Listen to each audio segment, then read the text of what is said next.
Welcome to this episode of the Aquarist's Edge, a podcast for home aquarists just like you. Learn more about how to keep a thriving aquarium and discover ideas and tips to give your aquarium the edge. And now, over to our host, Arthur Preston.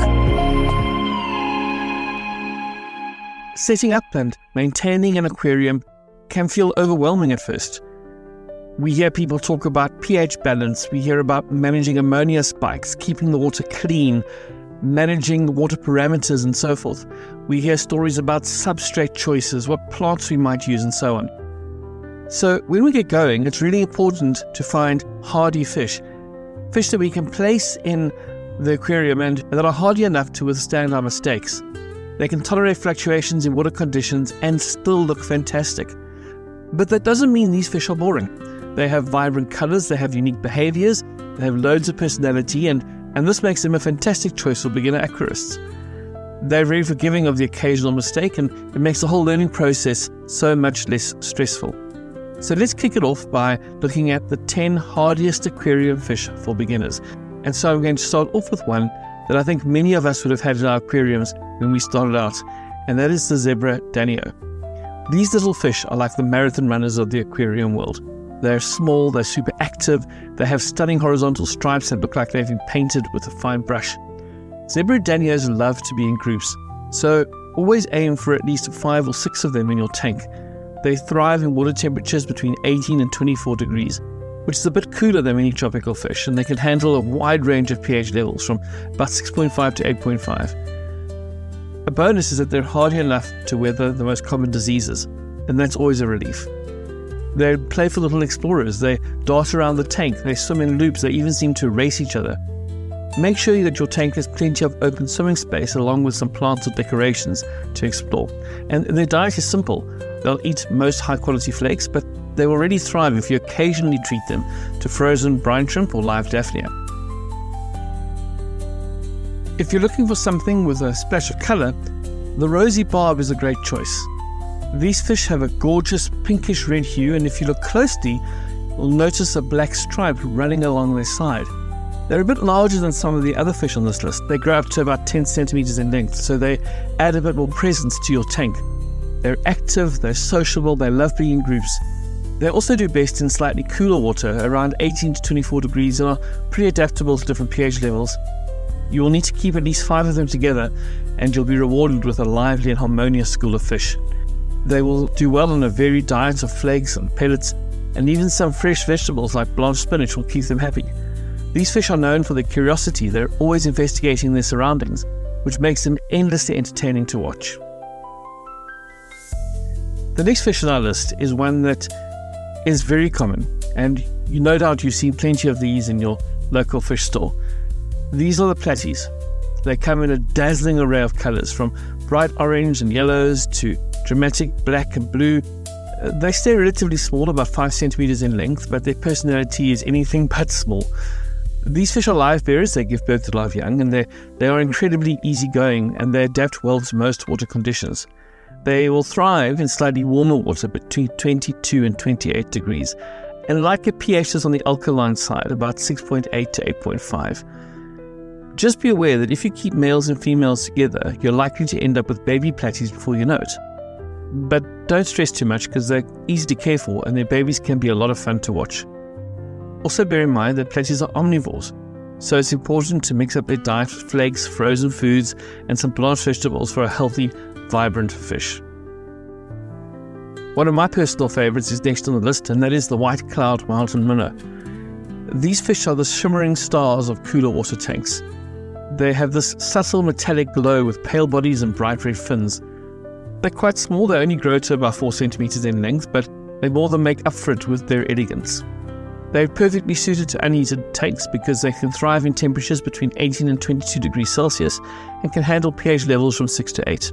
It's best to keep them in groups because they're happiest and most active when they're schooling.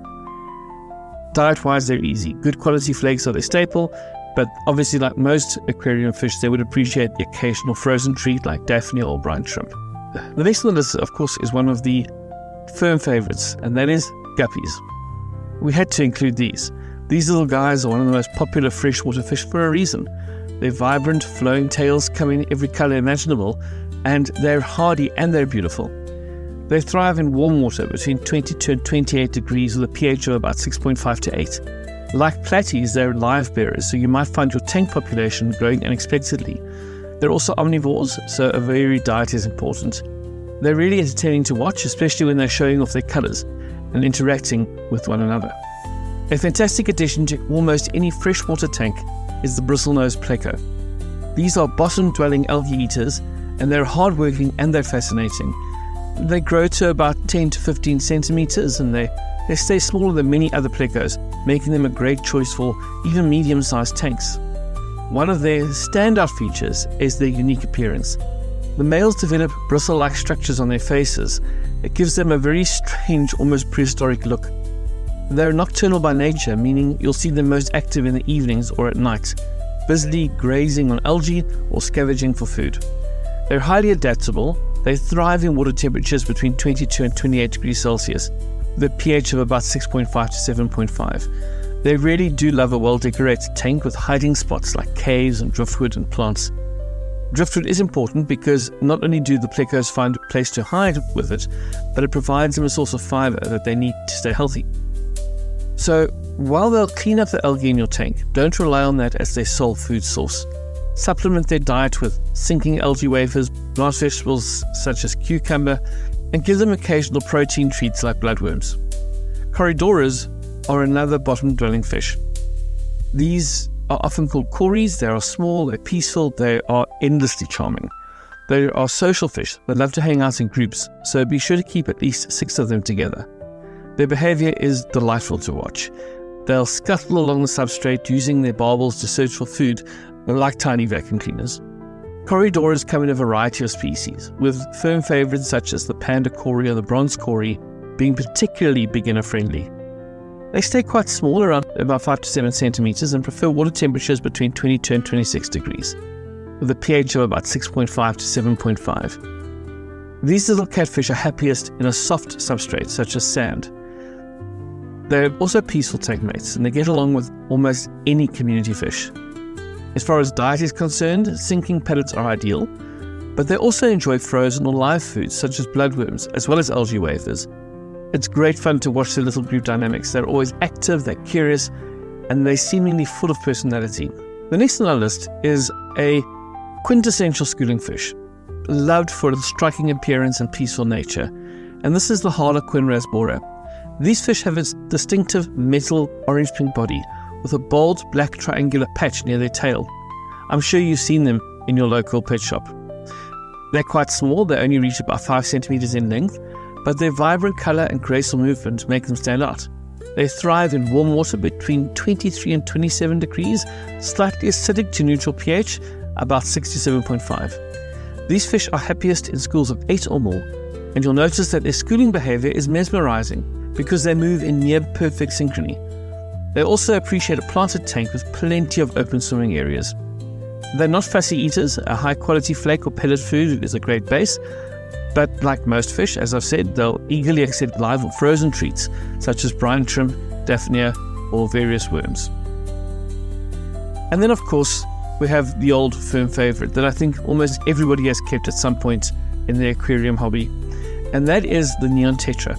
These are like tiny fireworks in your tank. Their bright blue bodies and vibrant red stripes make them one of the most visually stunning fish for beginners. They're quite small, 3 to 4 centimeters in length, but their color and their schooling behavior makes them a showstopper. They thrive in warm water, about 22 to 27 degrees Celsius, and they prefer slightly acidic conditions with a pH of around 6 to 7. They're definitely schooling fish, so aim for a group of at least 6 to 10 to see their best behavior. They love planted tanks with dim lighting. That brings out the iridescent colors. While they're peaceful and easygoing, they actually do best with similarly small and non-aggressive tank mates. Feed them a varied diet of flakes, micropellets, occasional live food, and you'll really enjoy watching these neon tetras dart around the tank. They add life and movement to any aquarium. And lastly on the fish list is a fiery little fish with a warm orange-red glow that makes it look like a flickering flame. And yes, this would be the ember tetra. These are tiny. They only grow to about 2 centimeters. They're perfect for smaller tanks or as part of a larger community setup. They're incredibly peaceful, and they do best in groups of at least 8, where their schooling behavior can truly shine. They do well in warm water between 23 and 28 degrees Celsius and prefer slightly acidic to neutral pH, around 6 to 7. They love densely planted tanks with plenty of hiding spots, but they also appreciate open swimming areas. Their diet's really simple: a high-quality micropelatal flake, supplemented with live or frozen foods. Now, despite their size, emperor tetras are full of personality. Watching a school of them glide through the water is like watching living art. But now, what if we want more than fish in our aquariums? Are there other hardy animals that we could place in a beginner tank that would add value to what we're putting together? Well, absolutely. The first one would be your ordinary shrimp, your ordinary Neocaridina cherry shrimp. Cherry shrimp are an amazing addition to a tank. They can bring color with their either orange, red, blue coloring. And if you go for a mono shrimp, they are very hardworking algae eaters. Shrimp will thrive in planted tanks and are fascinating to watch as they scour every surface of food. They're constantly busy looking for something to eat. And then, of course, you have snails. Now, there are various species of snails that you could place in your tank, and they come in all shapes and sizes. But one that is really helpful is a nearite snail. Nearite snails are part of your cleanup crew. They won't breed in fresh water, so they're ideal if you don't want to see an explosion of snails in your tank. They're perfect for keeping your tank spotless while adding a unique and beautiful touch with their stunning patterns on their shells. Now, there are probably more hardy fish that you may think of, or other animals that you might want to put into a beginner tank. I've chosen these 10 fish and the shrimp and the nearite snails to give an idea of how to start out. These are species you could use for a child's tank, someone who's starting out in their hobby. This will give them an idea of what it takes to maintain a healthy, thriving aquatic ecosystem. However, remember that a thriving aquarium isn't just about hardy fish. It's about learning and growing as an aquarist. And that is why you listen to podcasts such as this. That is why you are reading blogs such as the one on the Arts Fisherman website, where, by the way, there are now over 100 blog articles giving all kinds of information about keeping a healthy, thriving aquarium. I want to thank you for listening to this episode today. Please go ahead and follow us on your favorite podcast app. If you happen to be listening to this on YouTube, please like and subscribe. Follow the channel. If you have any ideas for hardy fish that you would like to see added to this list, please go ahead and leave your ideas in the comments section, particularly if you're watching or listening to this on YouTube. Pop an email to admin@artsfishroom.co.za with your ideas, and I'll be sure to feature these in a blog post that's coming up in the near future. Thank you for listening. Keep curious, keep fish keeping. Until next time, bye for now. That's it for this episode of the Aquarius Edge. Please consider subscribing to this podcast so that you don't miss further episodes. We would love it if you would also rate and review the podcast, as this helps make it visible to others. Until next time, keep learning and discovering, and keep finding your Aquarius Edge in this captivating and fascinating hobby.